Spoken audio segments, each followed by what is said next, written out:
18 പ്രേക്ഷകർ കാണുന്നത് ശ്രീരാമക്ഷേത്രത്തിന്റെ നമ്മുടെ ക്യാമറയിൽ പതിയുന്ന ആദ്യ ദൃശ്യങ്ങളാണ്. നമ്മൾ കേരളത്തിൽ ആദ്യമായി ശ്രീരാമക്ഷേത്രത്തിലേക്ക് നമ്മൾ കടക്കുകയാണ്. ദൃശ്യങ്ങൾ പ്രേക്ഷകർക്ക് കാണാം.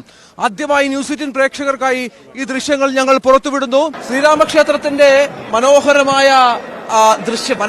ശ്രീരാമക്ഷേത്രത്തിനുള്ളിലാണ് ഞാനുള്ളത്. ഇന്ന് പ്രതിഷ്ഠ നിർവഹിക്കപ്പെട്ട ശ്രീരാമക്ഷേത്രമാണ്, അതിനുള്ളിലാണ് ഞാനുള്ളത്. ഇന്ന് നരേന്ദ്രമോദി മുഖ്യ യജമാനായി ഇന്ന് പ്രതിഷ്ഠിച്ച 4-5 പേർ മാത്രം ഇരുന്ന് ശ്രീകോവിലിരുന്ന് പ്രത്യേക പൂജകൾ നടത്തി പ്രതിഷ്ഠിച്ച 2021 കോടതി വിധിയെ തുടർന്ന് നിർമ്മാണം പൂർത്തിയായ ക്ഷേത്രത്തിലെ വളരെ പ്രധാനപ്പെട്ട ഇന്ത്യയെമ്പാടുമുള്ള ലോകമെമ്പാടുമുള്ള രാമവിശ്വാസികൾ കാത്തിരിക്കുന്ന ആ ദൃശ്യങ്ങളിലേക്ക് ഒരിക്കൽ കൂടി പ്രേക്ഷകരെ കൊണ്ടുപോവുകയാണ്. സർവാഭരണ വിഭൂഷിതനാണ് രാമൻ.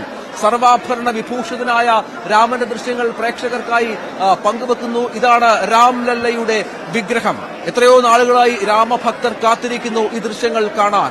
ഇതാ പ്രേക്ഷകർക്കായി രാംലല്ലയുടെ വിഗ്രഹം. മനോഹരമായ കൊത്തുപണികൾ കൊണ്ട് അലങ്കൃതമായ ഒരു ക്ഷേത്രം, വലിയ വലിയ കൽത്തൂണുകൾ പണിഞ്ഞു വെച്ചിരിക്കുന്ന ഒരു ക്ഷേത്രം, ഇന്ത്യൻ നാഗരിക ശൈലിയിൽ മനോഹരമായി ചെയ്തു വെച്ചിരിക്കുന്ന ഒരു ക്ഷേത്രം. ഒരുപക്ഷെ ഇത്തരത്തിലൊരു ക്ഷേത്രം ഇന്ത്യയിൽ ആദ്യമായിരിക്കും.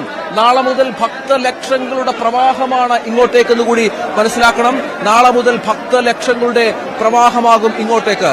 ഇതാണ് ഇവിടുത്തെ സാഹചര്യം. പ്രേക്ഷകർ കാണുക, രാംലല്ലയുടെ മനോഹരമായ വിഗ്രഹം കാണുക, ഒപ്പം ക്ഷേത്രത്തിലെ കൊത്തുപണികൾ കാണുക, ഇവിടുത്തെ തിരക്ക് കാണുക. അങ്ങനെ ഓരോ പ്രേക്ഷകനും രാമഭക്തർക്കും രോമാഞ്ചം നൽകുന്ന, ഭക്തി നൽകുന്ന ദൃശ്യങ്ങളിലൂടെയാണ് ന്യൂസ് 18 ഇപ്പോൾ കടന്നു പോകുന്നത്. നമ്മൾ കുറെ നേരമായി കാത്തിരുന്നു. ക്ഷേത്രത്തിനുള്ളിൽ കടക്കാൻ ഏറ്റവും ഒടുവിൽ പ്രസ് ഇൻഫർമേഷൻ ബ്യൂറോയുടെ നിർദ്ദേശപ്രകാരം UP സർക്കാരാണ് പത്രലേഖകർക്ക് ഇവിടെ കയറാൻ അനുവാദം നൽകുകയും തുടർന്ന് നമ്മൾ ഇതിലേക്ക് കടക്കുകയും ചെയ്ത് ആ ദൃശ്യങ്ങളിലേക്ക് പ്രേക്ഷകരിലേക്ക് പോകുക. പൂജാവിധികൾ നടക്കുന്നുണ്ട്. ഇന്ന് 11 മണിവരെ ക്ഷേത്രം തുറന്നിരിക്കും.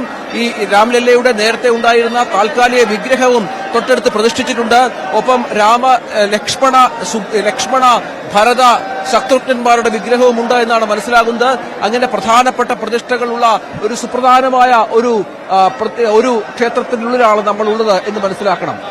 ഇത്രയധികം പ്രാധാന്യമുള്ള ഒരു ക്ഷേത്രം, അതിന്റെ പ്രാധാന്യം നമുക്കറിയാം, എല്ലാവർക്കും അറിയാവുന്ന ഒരു കാര്യമാണ്. ഒരുപാട് ആളുകൾക്ക് പ്രവേശനമില്ല, വളരെ ലിമിറ്റഡ് ആളുകൾ മാത്രമാണ്. പക്ഷെ അപ്പോഴും ഇവിടെ വലിയ ക്രൗഡാണ്.